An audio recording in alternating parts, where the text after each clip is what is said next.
दोस्तों, स्वागत है आपका कहानी एंड कोट्स यूट्यूब चैनल में। दोस्तों, आज की इस वीडियो में गौतम बुद्धा स्टोरीज सही समय का इंतजार के बारे में जानेंगे। इस कहानी में मोटिवेशनल स्टोरीज के साथ साथ मॉरल स्टोरीज से मिलने वाले ज्ञान से भी आपको रूबरू करवाया जाएगा। इस मोटिवेशनल स्टोरीज को देखने के बाद आपके जीवन में न सिर्फ एक सकारात्मक बदलाव आएगा, बल्कि आप अपनी जिंदगी में वो सब कुछ हासिल कर पाएंगे जिनकी आपने कल्पना की थी। दोस्तों, कहानी एंड कोट्स चैनल पर पहली बार आए हैं तो चैनल को सब्सक्राइब, लाइक, शेयर और कमेंट्स अवश्य करें। तो चलिए दोस्तों, शुरू करते हैं Gautam Buddha moral story in Hindi, सही समय का इंतजार। एक समय की बात है, गौतम बुद्ध अपने शिष्यों के साथ एक गांव से दूर किसी बड़ढे नगर की ओर जा रहे थे। सख्त गर्मी के दिन थे और रास्ता भी बहुत लंबा था। गौतम बुद्ध अपने शिष्यों सहित काफी समय से चल रहे थे, जिस वजह से उन्हें बहुत प्यास लगती है। वहां से कुछ ही दूरी पर बरगद के वृक्ष की एक घनी छांव थी। सभी लोग उस वृक्ष के पास पहुंच जाते हैं। हमें महात्मा बुद्ध अपने शिष्यों सहित वृक्ष की घनी छाया के नीचे विश्राम करने लगते हैं। बहुत देर से चलने की वजह से सभी का गला प्यास से सूख रहा था। यह बात बुद्ध जानते थे। बुद्ध ने अपने एक शिष्य को कहा, आप इस बरगद की छाया से 20 कदम दूर जाकर बरगद की 2 बार परिक्रमा करके वापस आओ। शिष्य वैसा ही करता है जैसा बुद्ध ने बताया। परिक्रमा के बाद जब शिष्य महात्मा बुद्ध के पास आया तो बुद्ध बोले कि क्या आपको किसी ठंडी हवा का अनुभव हुआ था? शिष्य बोला, हाँ, महात्मा बुद्ध, उस उत्तर दिशा की तरफ से मुझे कुछ ठंडी हवा का अनुभव हुआ था। शिष्य की यह बात सुन महात्मा बुद्ध शिष्य से तुरंत बोले कि उसी दिशा में चले जाओ, जरूर वहां से कुछ ही दूरी पर एक तालाब अवश्य मिलेगा।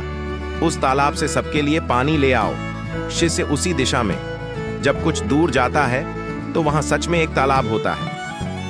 तालाब देख शिष्य बहुत प्रसन्न होता है और तालाब के निकट जाकर जैसे ही तालाब से पानी भरने वाला होता है, तभी शिष्य की नजर वहां दूर तालाब में कपड़ा धो रही कुछ स्त्रियों पर जाती है।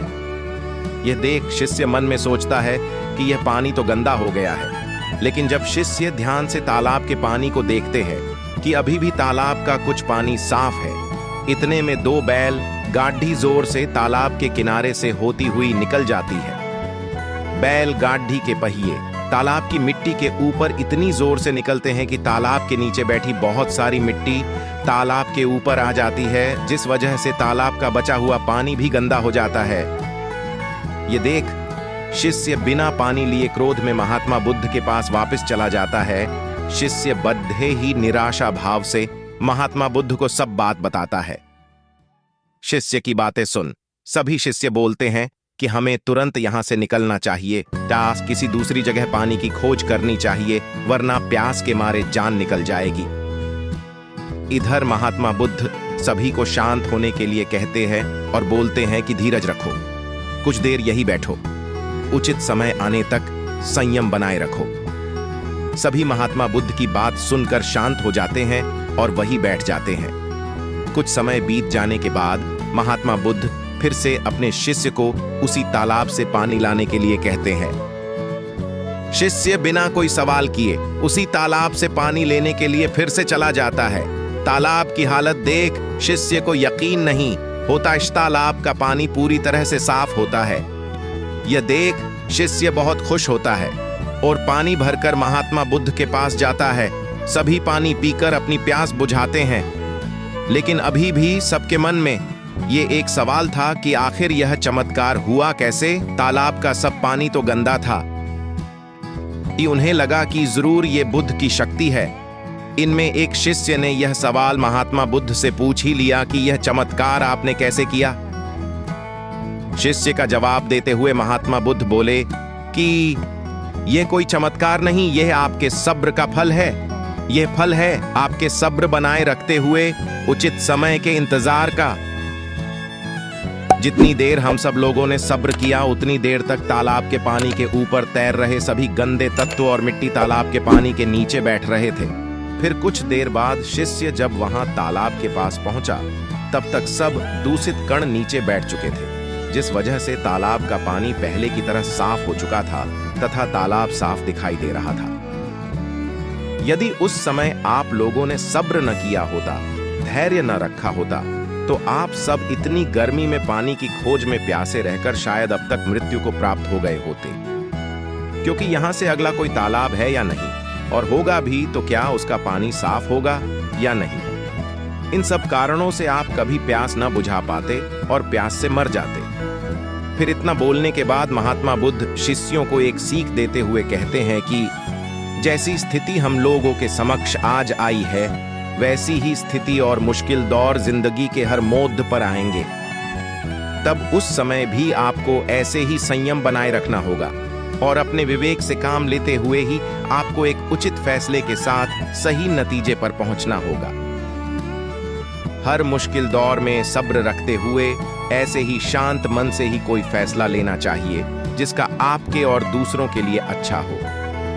क्योंकि ऐसी स्थितियों में लोग अक्सर गुस्से में आकर अपना सब्र खो देते हैं और गुस्से तथा जल्दबाजी में गलत काम और फैसला कर बैठते हैं, जिसका बुरा परिणाम उनको भविष्य में देखने को मिलता है, जिसमें खुद का नुकसान अधिक होता है। कुछ परिस्थितियां जीवन में ऐसी होती हैं जहां हमें सब्र बनाए रखते हुए उचित समय का इंतजार करना होता है, लेकिन लोग अक्सर यहीं पर अपना सब्र खो देते हैं और उचित समय आने का इंतजार नहीं करते, जिस वजह से उनको आगे चलकर दुख और मुश्किलों का सामना करना पड़ता है। हमारे द्वारा लिया गया आज का फैसला हमारे आने वाले कल की खुशी और दुख को निश्चित करता है। सही समय का इंतजार। गौतम बुद्ध हिंदी कहानी से हमें अपने जीवन में बहुत कुछ सीखने को मिलता है। हमें अपने जीवन की उन अनमोल बातों और ज्ञान का बोध होता है जो हमें हमारे जीवन में बहुत काम आती है। अक्सर इंसान जिंदगी में आने वाली परेशानियों के बारे में सुनकर बहुत परेशान हो जाता है, तो ऐसे में हमें ऐसी कहानी से बहुत कुछ ज्ञानवर्धक बातें सीखने को मिलती है जो जीवन की मुश्किलों का सामना करने की ताकत देती है। ये कहानी इंसान के मन में एक सकारात्मक ऊर्जा का संचार करती है, जो मन में बनने वाली नकारात्मक ऊर्जा को खत्म कर इंसान को सही राह की तरफ अग्रसर करती है। थैंक्स फॉर वॉचिंग कहानी एंड क्वोट्स यूट्यूब चैनल को सपोर्ट करने हेतु सब्सक्राइब अवश्य करें।